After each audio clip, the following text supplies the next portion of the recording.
What's up, folks? My name is Trail, better known as Budget Bill, and today I have another stimulus update video for you. If this is your first time to the channel, hey, welcome and glad to have you. I appreciate you joining. Be sure to subscribe to the channel so you can be a part of it. I would appreciate it. Today, we're going to be discussing the FPUC and the PUA programs that are about to expire, as well as discussing the rental assistance programs that are available for Americans on SSI or SSDI that are struggling right now. That's our topic, but before we get started, please be sure to click on the like button down below as it really helps the channel grow. Now, let's go ahead and jump right into the video.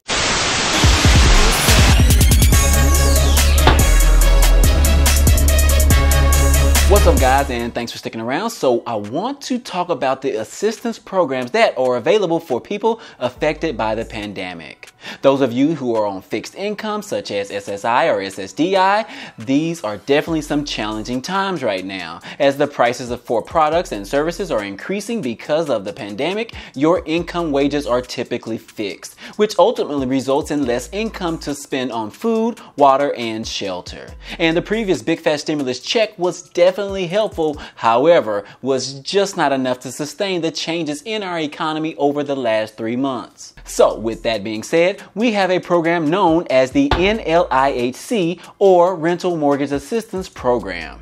This program is the National Low Income Housing Coalition that works towards helping people affected by the pandemic to be able to stay in their homes. As you know, over 20 million plus Americans have been laid off or hours being cut from their jobs, and most people are unable to pay for their rent or their mortgages. Well, as of yesterday, the House passed a $1.5 trillion infrastructure package with several key affordable housing provisions included in it. This bill is called the Moving Forward Act. This bill was actually introduced by the House Democrats on June 18th, and it included the Housing is Infrastructure Act as well, which was introduced by Chairwoman Maxine Waters of California. So because of this bill, there is $100 billion allocated to use for the Moving Forward Act and the Housing is Infrastructure Acts to construct and preserve 1.8 million affordable homes. This is another opportunity that could help Americans with lower incomes in the near future. If you are interested in learning more about this organization, please check out the website www.nlihc.org. And on that website, you can also find out how the $100 billion in emergency rental assistance is being broken down per state. For example, I live in the great state of Texas, and when I looked up the information on the NHILC website, it stated that Governor Greg Abbott announced Friday that $11.3 million in rental assistance will be allocated for the state of Texas. And then it also breaks down certain cities within Texas that also offer rental assistance specific to that local area. So that's going to be really great resource to check out if you have been affected by the pandemic and need some rental assistance at this time.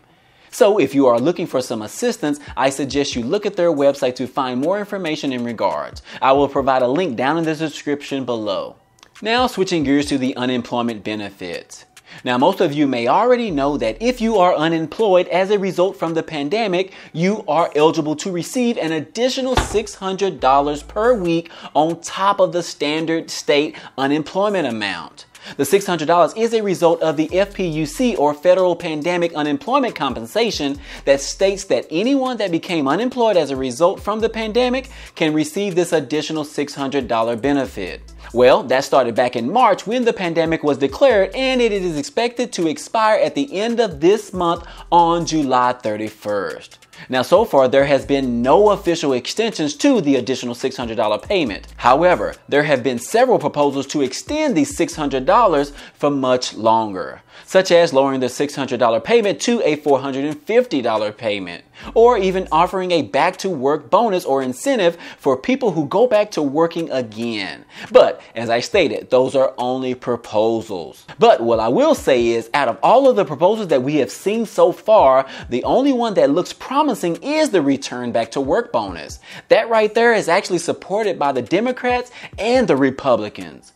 So we will probably see that incorporated into the next stimulus package. And we expect that to be introduced sometime in late July. Now, because this $600 unemployment benefit is set to expire at the end of the month, several states have stepped up their games and started extending their own unemployment benefits. In the great state of Texas, where I live, they have extended unemployment benefits an additional 13 weeks. So that could add a little more than 3 months of additional financial assistance. And then California has extended their unemployment benefits by 13 weeks as well. And even Ohio, they have decided to extend their benefits to an additional 20 weeks of federal benefits. That could potentially carry over until May of 2021. Wow! Now, even as I claim Texas to be a great state, it appears that bad situations happen for everyone. It appears that there was a system glitch in the Texas Workforce Commission's website, and that has caused 46,000 people to be overpaid in unemployment benefits. And now Texas Workforce Commission wants their money back. They stated that about $32 million was overpaid because of the system errors, and some of them were due to fraud. So perhaps after they recoup some of that money, they can use it to extend the unemployment benefits longer than 13 weeks. Who knows? But what we do know is some states are already helping out Americans. Now be sure to check out that website to see how your state is stepping up to the plate to help those affected Americans in need.